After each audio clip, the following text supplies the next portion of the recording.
Reliable teams are the engine of any healthy church. But of course, building these teams is easier said than done. So today we're talking about underrated methods and exercises for building both competent and healthy teams. Let's dive in. Well, hey there, and welcome to the Pro Church Tools Show. We're here to help you and your church navigate the biggest communication shift in 500 years. I am Brady Shearer, your host. I'm joined as always by my co-host. We call him Pastor Porsche. It's Alexander Mills. Hello. And today we're talking through 8 methods and exercises for building reliable church teams. The way we've broken this up is into 3 categories. We're going to talk 2 guiding principles, 3 what we're calling hard skills, and 3 what we're calling soft skills. We'll get into definitions for those here in just a minute. First, a brief announcement. We have open registration for a brand new project we're very excited about. It is a 12-month certificate program for creative ministry, and it is called Pro Church Certified. Registration for the class of 2025 opened yesterday, and we're going to talk a little bit more about what Certified is a bit later. If you want to get a head start, you can go to certified.prochurchtools.com to check it out. Also, before we get into the definitions and the categories, on a previous episode that we published this in September of last year, September 25th, 2024.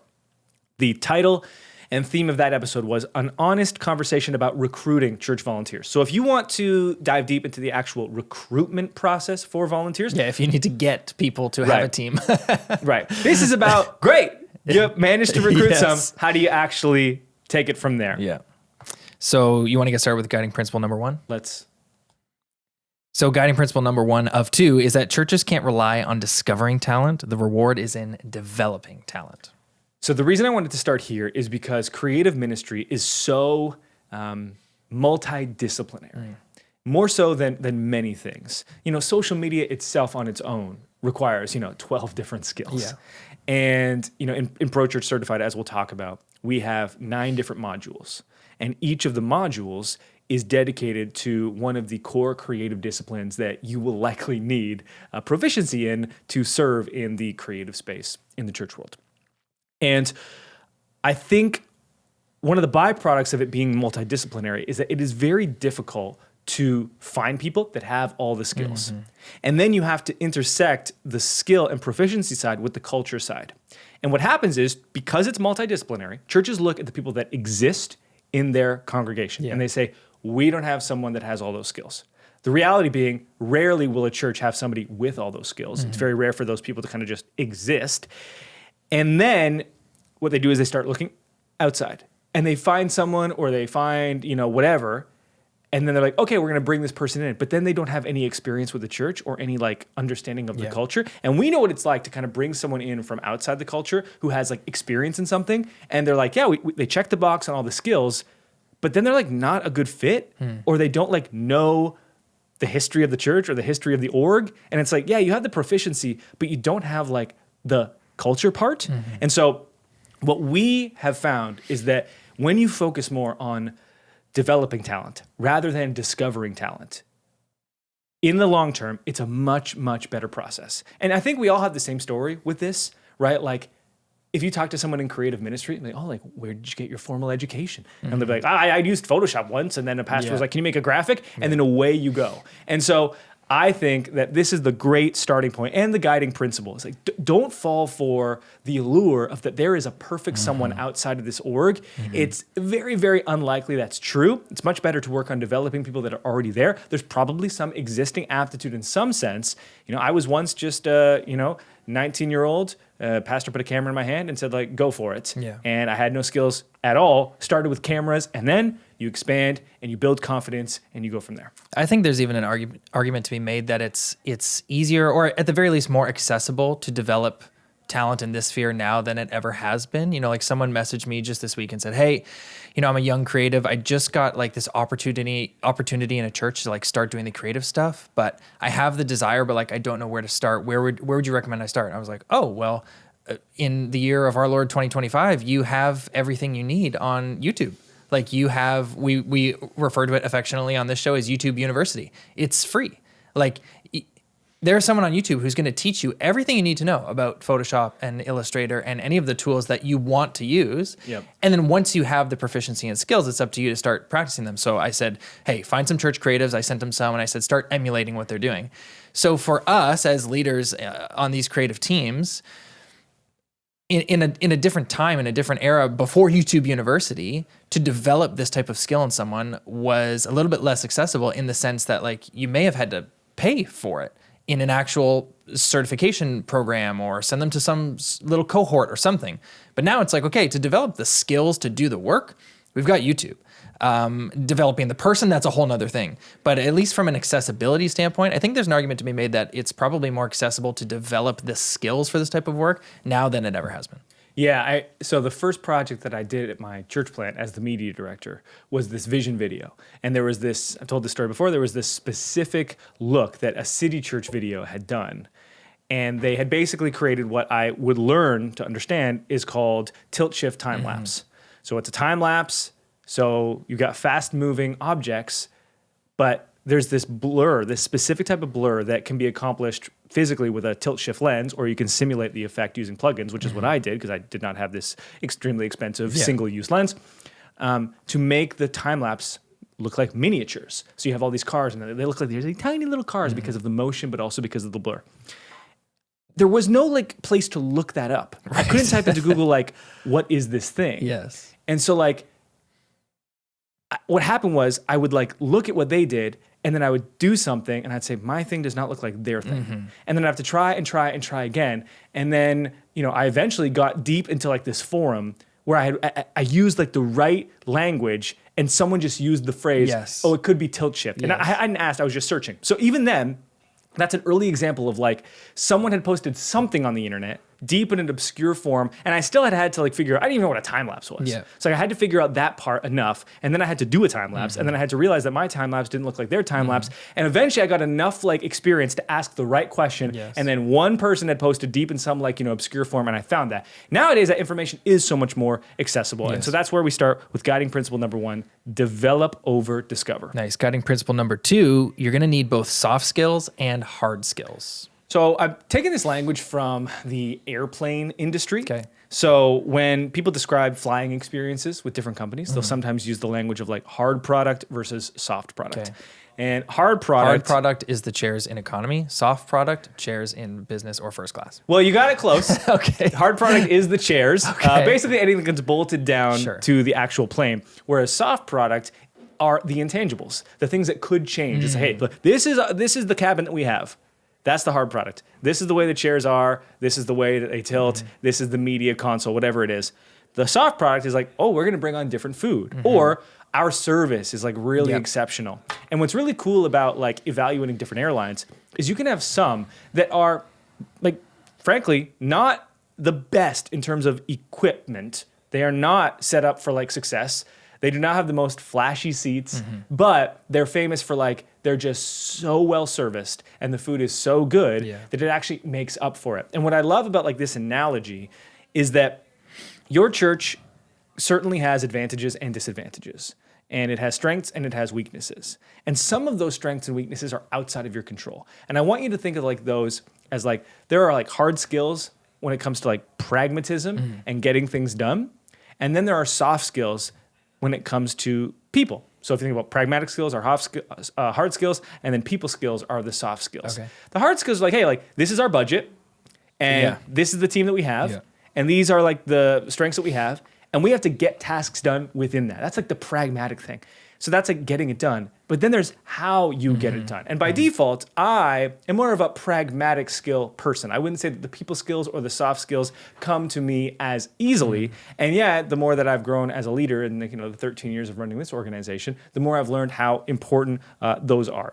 And so we're going to get into now 3 hard skills and 3 soft skills. Okay, hard skill number 1, complex made simple. So I suck at people skills. If there's one thing that I do think I'm good at, it's taking complex ideas and making them accessible. That's why, since the beginning of our company, we've been publishing content online so that you want to do something and it's like, I don't know how I'm going to do this. And I'm like, okay, here's how we break it down. Right. So how you can do this in your own church is develop the skill yourself of reducing a complex task into simple steps. This is also pragmatically how you end up handing off tasks from your own plate to someone else's plate. I watched it happen before I walked into this studio today.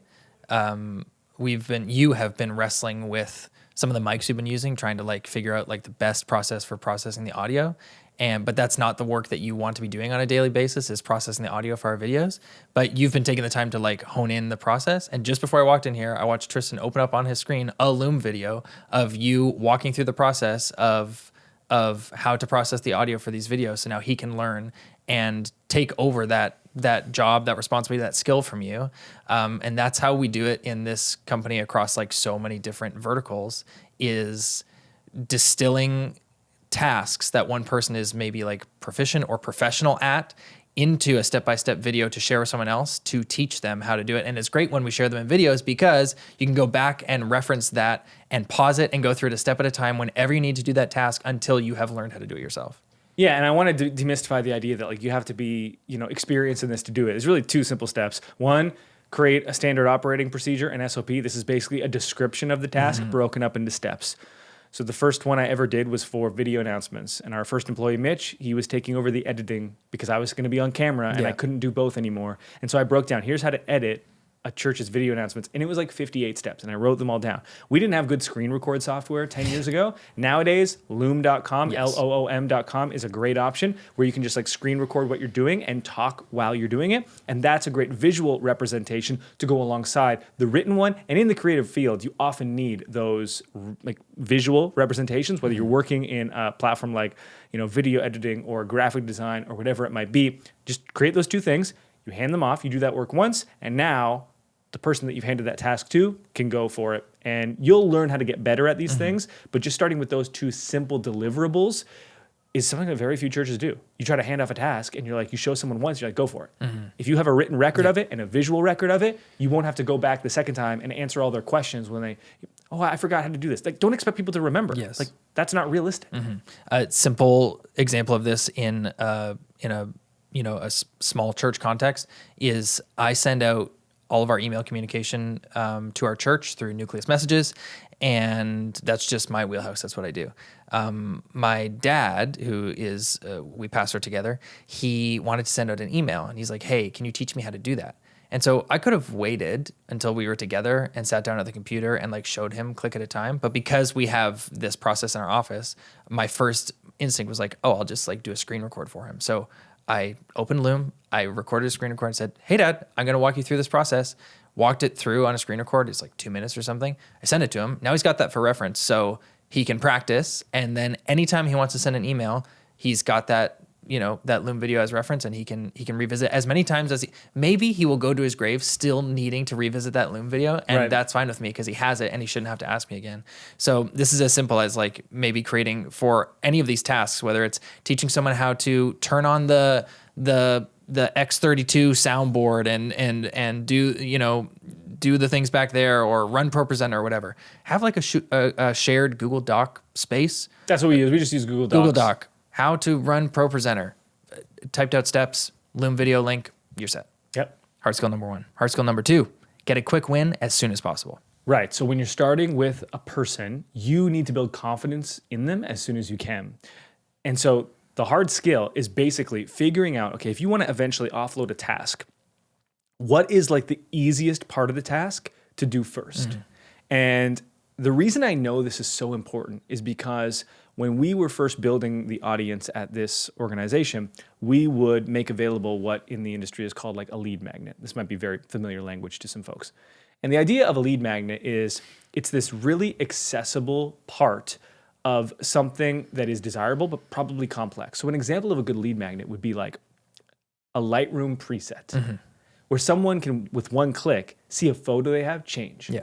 Or like it's a cheat sheet. We did the iPhone video settings cheat sheet last year. And that was a really high performing piece of content because like it took this complex system, like how do you get the best video out of your phone? And it said, well, here are the 8 settings that you need to make sure you're checking. And here's a cheat sheet that comprises all of those settings. That feels like a quick win, and it builds confidence in someone that they can do it. So you don't want the first SOP in Loom that you give to be like this really hard thing. Yeah.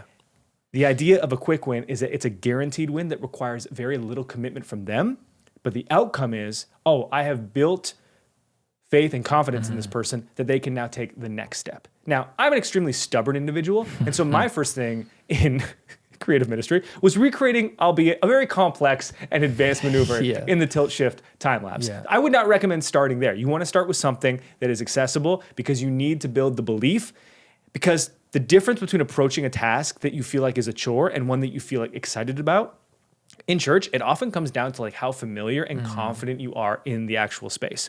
So look at the thing that you're trying to do, whatever ministry, vertical discipline that your team that you're leading is in. And when you bring on someone new, or when you're working together on a new project as a team, create something that you know is going to be a quick win, that you know is going to be successful. Think about like cooking in the kitchen, right? Like you always want that first meal when someone's cooking new to like be so simple that they can make it and be like, oh wow, this tastes good. Yeah.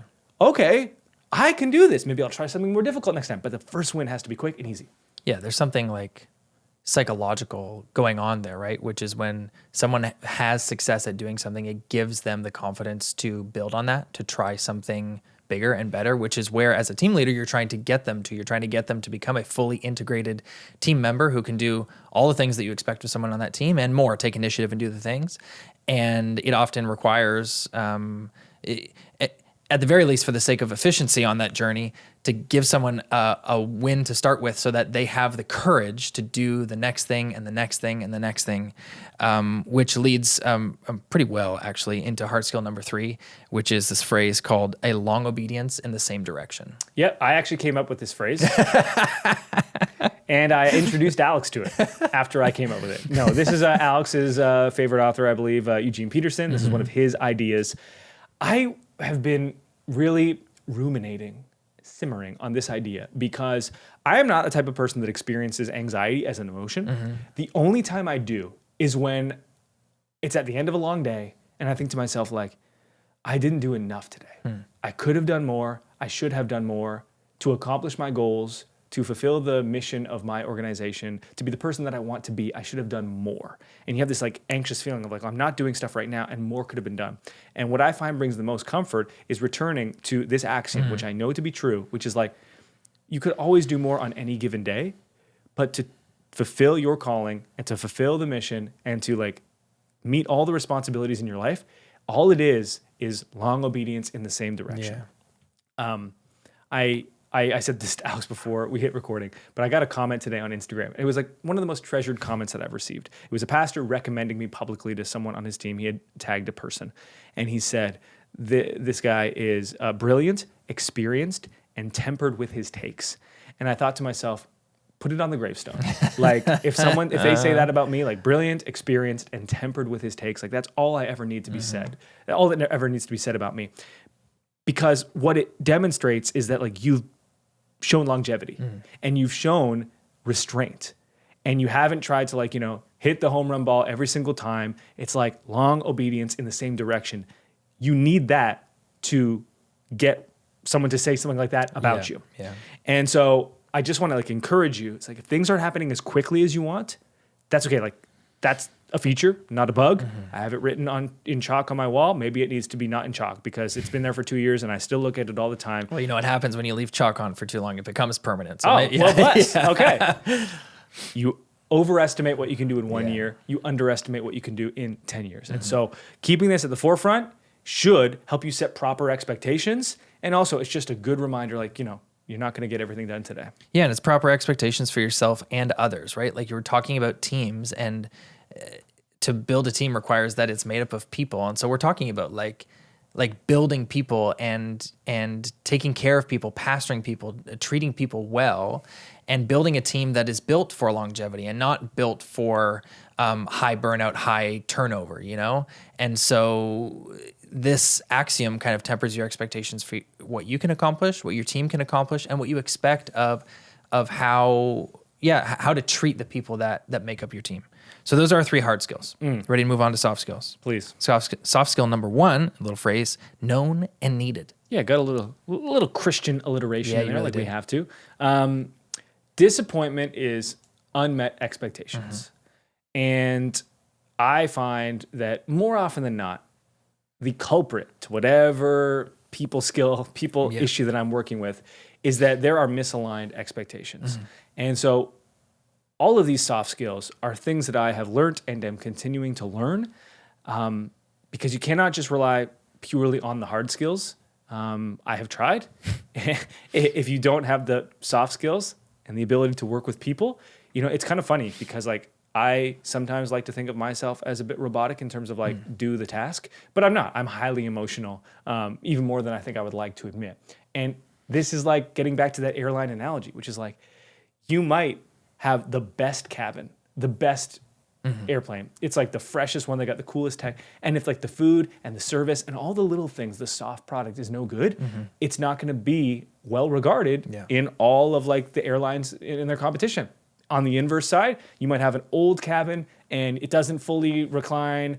Business class, it doesn't go flat lay. In economy, it's like really cramped. It's like, but the service is always outstanding. The food is predictably great. And in all of the margins, what the airline does control, they just hit it out of the park. And that's why they're so well regarded. And so the same is true here. You can have the perfect SOP and the best loom, and you can have the quick win. And if you don't have the people skills, like it probably won't matter, or at least it won't take you as far as you can go with the right people skills. At the end of the day, I am responsible for everyone on my team feeling known and needed. And how that gets expressed is different for each person. Right. And so part of being a good leader is knowing what makes each of the people tick and what motivates them and how they feel known and needed. We have one guy who really needs to feel ownership over his work. And so if I give him something that's important to us and I communicate, this is important to the mission of what we're doing and you're in charge of it, that's like all he needs, and he'll just go for it. I have another guy who doesn't like to be under-resourced. And he's happy to do the same task over and over and over again, irrespective of like its consequence in the grand scheme of the company. He doesn't need variety. And he feels known when he's like not overtaxed. I'm like, I don't put too much on his plate. Whereas the other guy, it's like, the more that's on my plate, great, because this is a challenge and I'm going to figure it out. It's like, if I treated both of them the same, one of them would feel known, the other one wouldn't.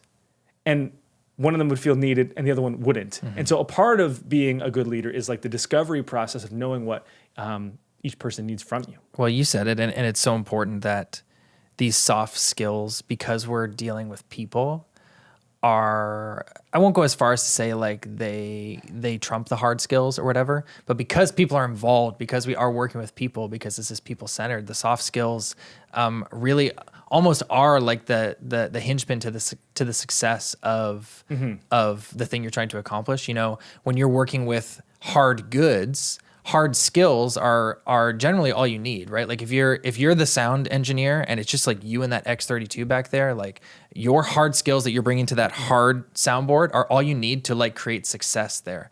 But because teams are made up of like flesh and blood, it's these soft skills. Like you said it, you could have the best SOP, you could have the best hard skills. You could have A's across the board, but if your team members aren't feeling known and needed, that's not going to create longevity for the team members.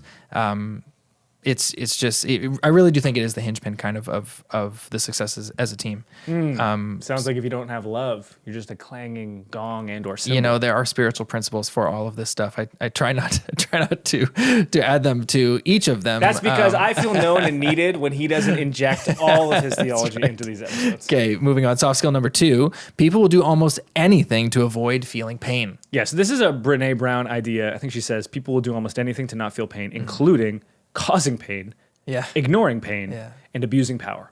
I revisit this axiom when I don't understand why someone is acting the way that they are. Or when I look at my own actions, and again, to quote Paul, I look at how I act and I say, I do not act the way that I want to act.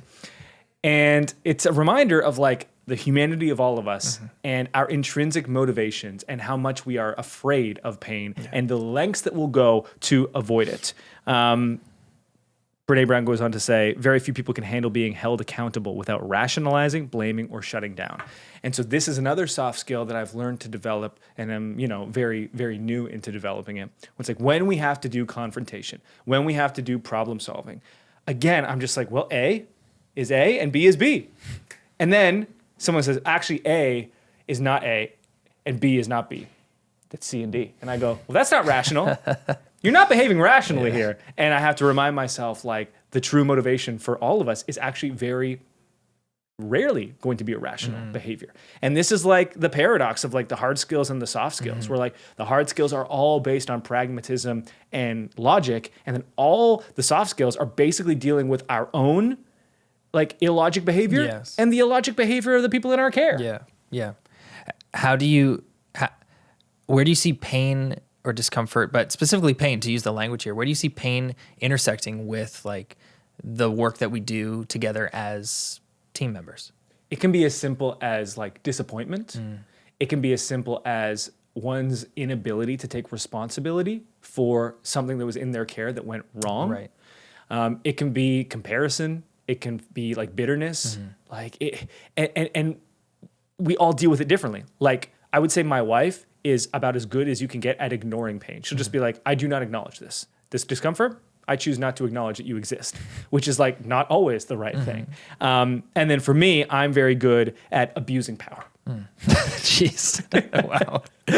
Oh man. I would say I'm very good at like rationalizing. And people have said this about me. It's like, you know, like you can tell any story that you like want to believe about yourself. And I think that's like a powerful thing, but it can also be extremely destructive when it's not based in anything.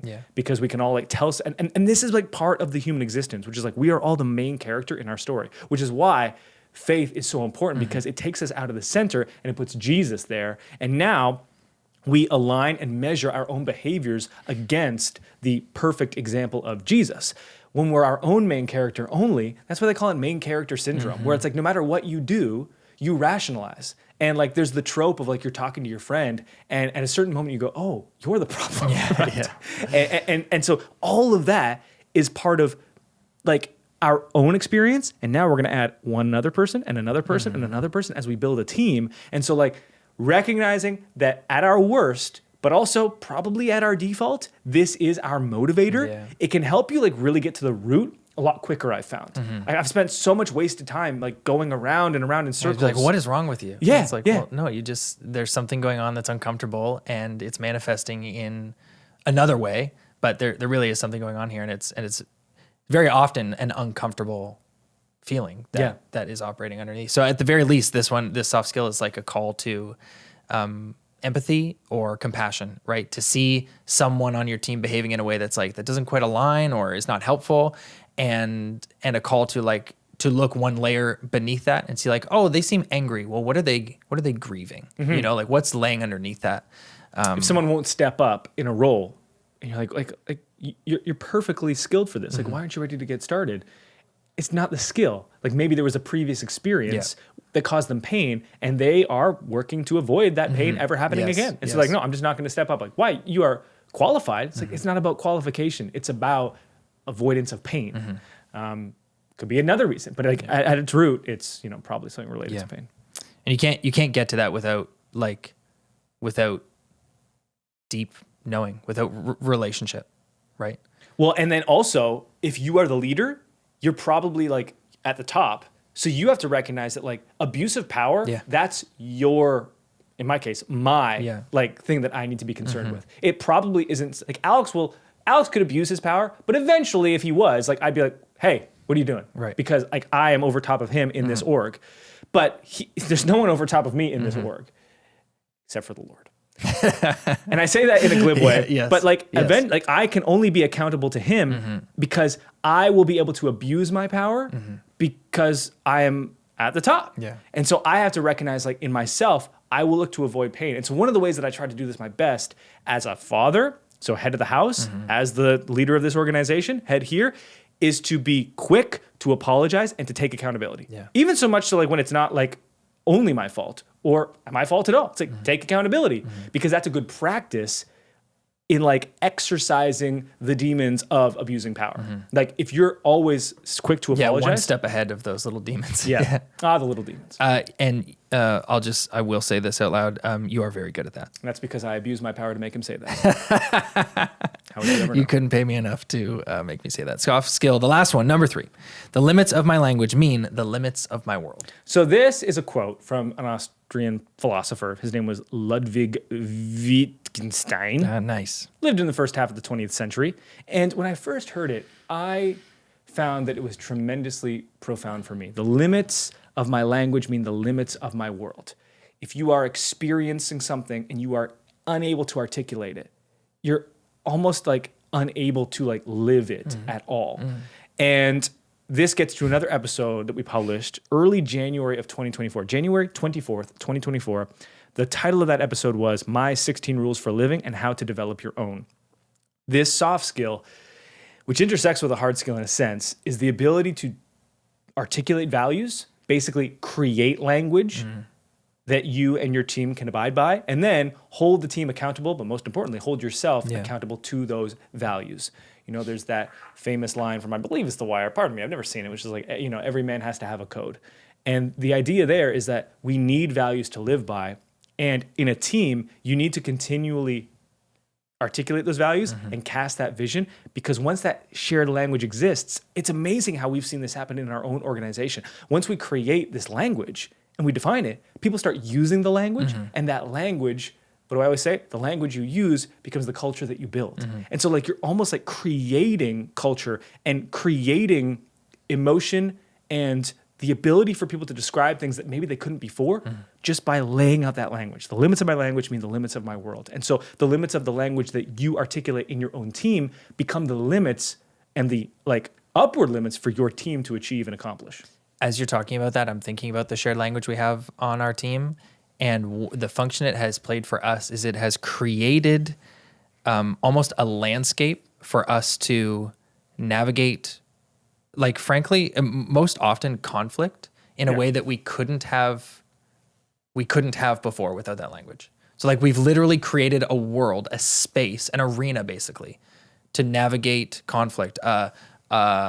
We've carved a path through the wilderness to go just by agreeing on shared language. So that really is proving that phrase to be true. Like the limits of language mean the limits of the world. We have created a new space to do new things together, namely navigate conflict, just by establishing shared language. Well, and even the words that we're using, like navigate. So if you think about map making, previously there would be parts of the world that had never been explored. And so what do map makers do? They say, actually, there's a road that goes here, and there's a road that intersects here, and there's a pond here. And they basically like lay out the land so that you can explore it and navigate it. So like there's a limit to that part of the world, and then it's that ability to navigate it that expands the limits. Language does the same. So we've been on this journey for, I guess, like 13 years. The company officially turns 11 years old this year. It was a couple of years before it was a company, where you're just a sole proprietorship and you're prochurchtools.com, but you're like, I ain't gonna ever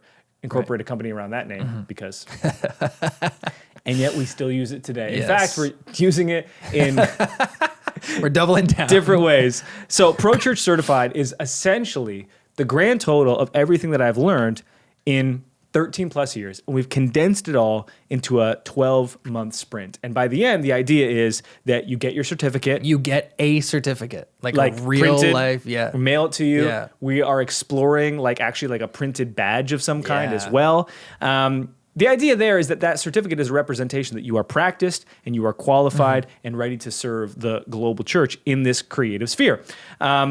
Or whomever you've put through the certificate program in the same spot. I mentioned this. Certified's made up of 9 modules, one for each core discipline of creative ministry. And modules, we grouped them into 3 different what we're calling sprints, and each skill builds on the previous, the idea being that you develop maximum competency and capacity over the 12 months. So the 3 sprints are called Establish, Build, and Grow.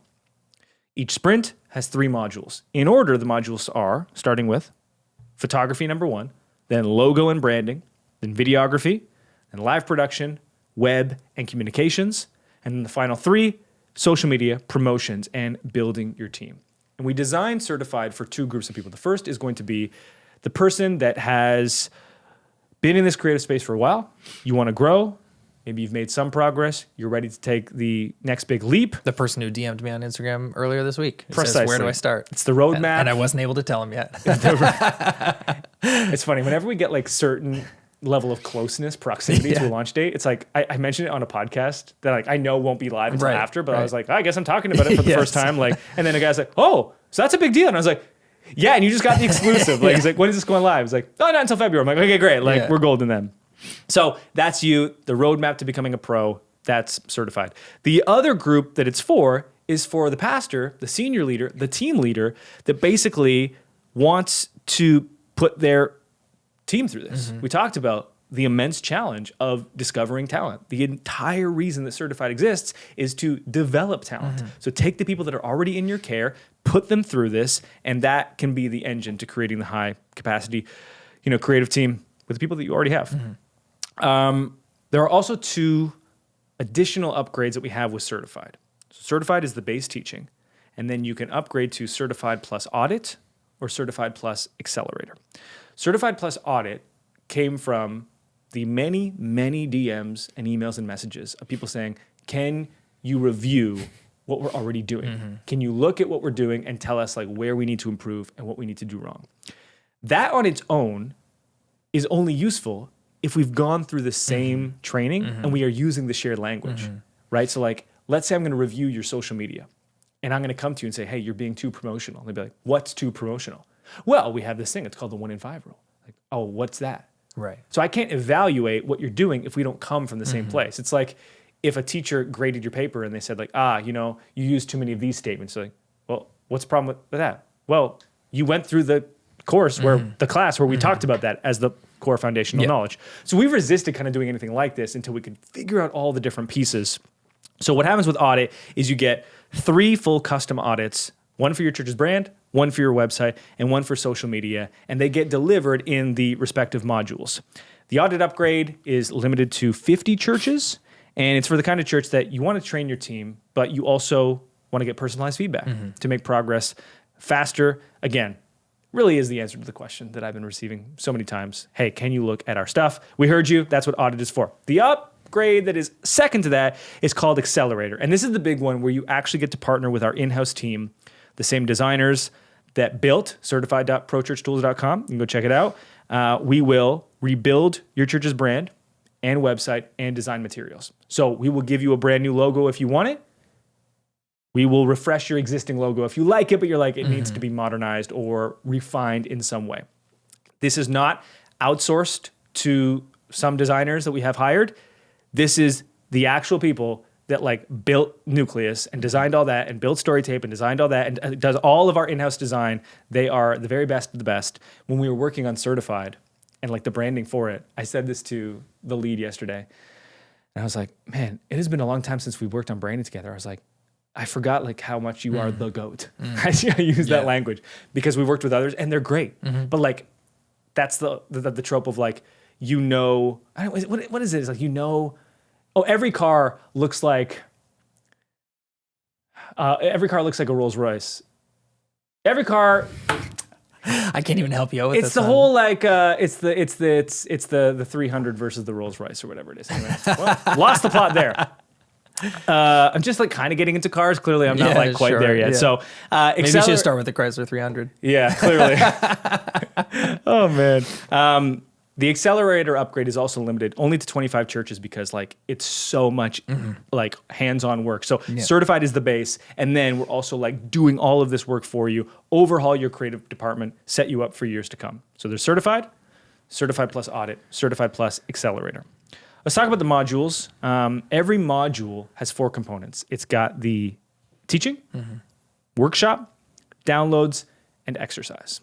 So the teaching is, of course, the instruction. The workshop is like, let's show you how to actually do it. The downloads are all of like the handy cheat sheets and the guides, the presets, whatever it might be. And then the exercise, that's really the component that separates Certified from like, I guess, typical online training.